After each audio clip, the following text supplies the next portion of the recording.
세종대왕 문맹 퇴치상이라고 들어보셨나요? 이 유네스코가 해마다 세계에서 문맹 퇴치에 공이 큰 사람에게 주는 상이 바로 이 세종대왕 문맹 퇴치상이라고 하는데요.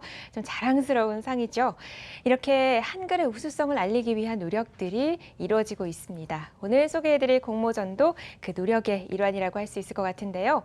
2015 한글창의 아이디어 공모전 이야기 좀 더 자세하게 나눠보도록 하겠습니다.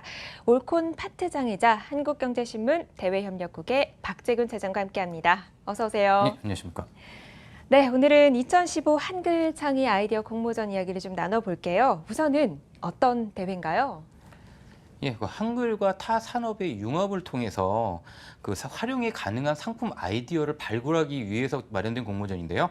그 접수 마감은 8월 21일까지입니다. 좀 여유가 있으니까 천천히 준비하셔도 될 것 같고요. 네. 그리고 그 응모 대상은 제한이 없습니다. 개인 또는 팀으로 신청이 가능한데요. 팀회 같은 경우 인원 제한이 없다고 그러니까 참고하시면 될 것 같습니다. 그리고 이 공모전 같은 경우는 시상금이 상당히 많은 편인데요. 대상한테는 문화체육 관광부 장관상하고 1,500만 원이 수여되고요.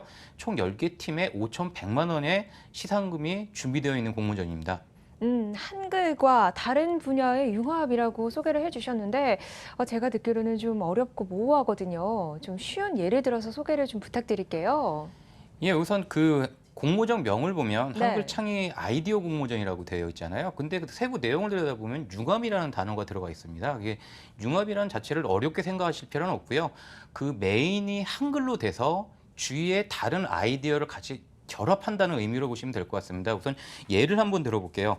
그 지금 나와 있는 것 중에서 보안 인증 솔루션의 한글 원리를 이용해서 만든 그런 솔루션 자체가 있습니다. 네. 이것도 이거에 해당이 되는데요. 음. 또 좀 전문적으로 들어가 보면 캘라그라피를 접목시키는 한글 명암 제작 앱이라는 게 있습니다. 이런 식으로 한글의 사이드에 어떤 무언가를 결합해서 만드는 그런 아이디어를 제출하시면 되는데요. 좀 더 쉽게 한번 접근 한번 해보겠습니다. 한글이 메인이 되고요. 액세서리도 만들 수 있고요. 한글로 기반이 된 액세서리, 그리고 가구, 그리고 뭐 이모티콘 등 다양한 분야로 접근하시면 될 것 같습니다. 그리고 기존의 공모전 작년 같은 경우도 그 응모작의 대부분이 그 디자인 측면으로만 접근을 하셨다고 하는데 네. 디자인 쪽으로 접근 안 하시고 다양한 다른 항목과 결합해서 무언가 새로운 게 나오면 그런 되는 공모전이라고 보시면 됩니다. 네, 뭐 정리를 하자면 한글에 무언가를 더해서 새로운 것을 만든다 이렇게 생각을 해도 좋겠죠. 심사 방법 이제 좀 알아볼게요. 심사가 3단계 거쳐서 진행이 된다고 들었습니다. 어떻게 진행이 되나요? 우선 심사 같은 경우 총 3차로 이루어지는데요. 네. 1차와 2차에는 각 분야 전문가 분들이 직접 그 서류 심사를 진행을 하게 됩니다. 그리고 2차 같은 경우는 발표 심사로 진행이 되는데요. 그 3차 같은 경우는 투자 전문가가 직접 심사를 하게 됩니다. 이 내용이 뭐냐면 현실성 있는 제품과 완성도를 보겠다는 내용인데요. 우선 1차 서류 심사가 통과가 되면 2차는 발표를 하게 됩니다. 네. 근데 보통 발표 심사 같은 경우는 일반 참가하시는 분들이 어떻게 접근하는지 좀 잘 모르는 정보가 없어서 잘 모르는 경우가 있는데요. 그렇죠. 네. 거의 아이디어 공모전의 대부분은 단점을 찾아내기 위해서 발표하는 사람들이 단점을 찾아내기 위해서 발표 심사를 합니다. 그러니까 준비를 하실 때는 본인이 제출한 아이디어의 단점을 찾아서 그거에 대한 질의응답 준비를 하셔야 될 것 같습니다. 네, 단점에 보완되는 대비책을 세우는 것이 또 중요한 포인트가 될 것 같아요. 준비하시는 분들이 또 궁금할 것들이 있는데 이런 부분만큼은 꼭 지켜라 혹은 이런 부분만큼은 하지 말아라 라는 부분들이 있을 것 같거든요. 예, 거의 대부분의 아이디어 공모전이 공통점입니다. 네. 그 기존에 출시되지 않은 창작물이어야 되고요. 그리고 그 타 국내외 공모전의 유사 지원 사업에서 수상이 되지 않은 그런 작품을 제출을 하셔야 됩니다. 이 부분은 꼭 지켜주셔야 되고요.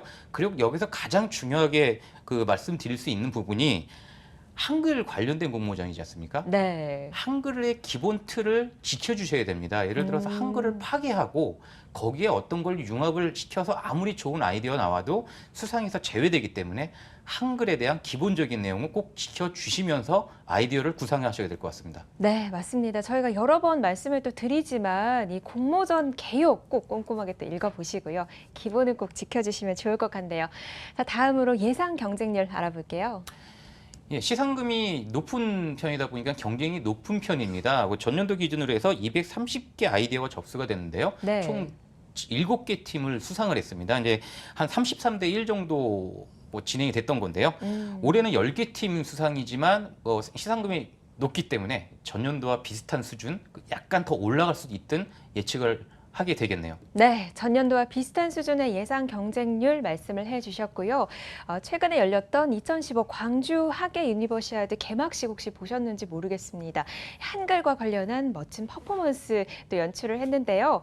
그만큼 한글의 우수성을 누구나 이제는 인정하고 있다는 이야기겠죠. 자, 오늘 소개해드린 공모전을 통해서라도 그 우수성을 다시 한번 알릴 수 있는 계기가 됐으면 좋겠습니다. 지금까지 박재금 차장과 함께했습니다. 오늘 감사합니다. 네, 고맙습니다.